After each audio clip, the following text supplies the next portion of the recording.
Exodus chapter 21, verse 12. Whosoever smiteth a son or a daughter of Israel so as to cause death shall be put to death with the sword. But he who did not attack him, but mischance from before Yahweh befell at his hand, I will appoint thee a place where he may flee. But if a man come maliciously upon his neighbor to kill him with craft, though the priests are ministering at my altar, thence thou shalt take him and slay him with the sword. So, here's this next judgment. Now, this is built upon the premise of the commandment of thou shalt not be murderers. Not thou shalt not kill, but thou shalt not be murderers. So, we have this next commandment, and it says, if anyone kills a son or daughter of Israel. Now, so as to cause death, he shall be put to death with the sword. So this is for law keepers in the land. So if you kill one of us, the sword, you have to be killed. Period. But he who did not attack them, but by accident, by mischance, from before Yahweh, befell him at his hand.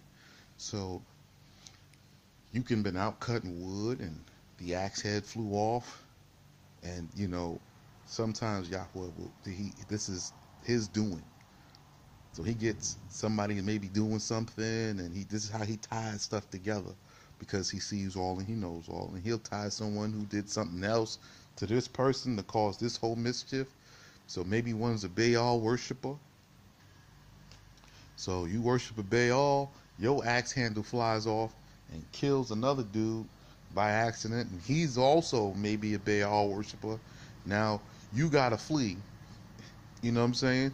And he's dead, and so you run off to the place of sanctuary. But these are for you outside the box thinking brothers. I can help cause an accident. That is to be malicious upon his neighbor and to kill him. It says, because when you get to the place of sanctuary, you have to go to the priest and confess and repent. And we'll get there. We're going to get to that. That's coming up. I haven't gotten there yet. Then it says, take that person from the altar. Go get him from the altar. Take him from there and kill him. So they're going to be an investigation done. And when they see, no, this was a setup, then we are going to now take this person from the altar, and you're going to kill him, because that's what the law commands us to do. This person is a murderer, you see, because he's killed a neighbor with craft. You know what I'm saying? That's a no-no. So now we're building upon these judgments. Okay? Next.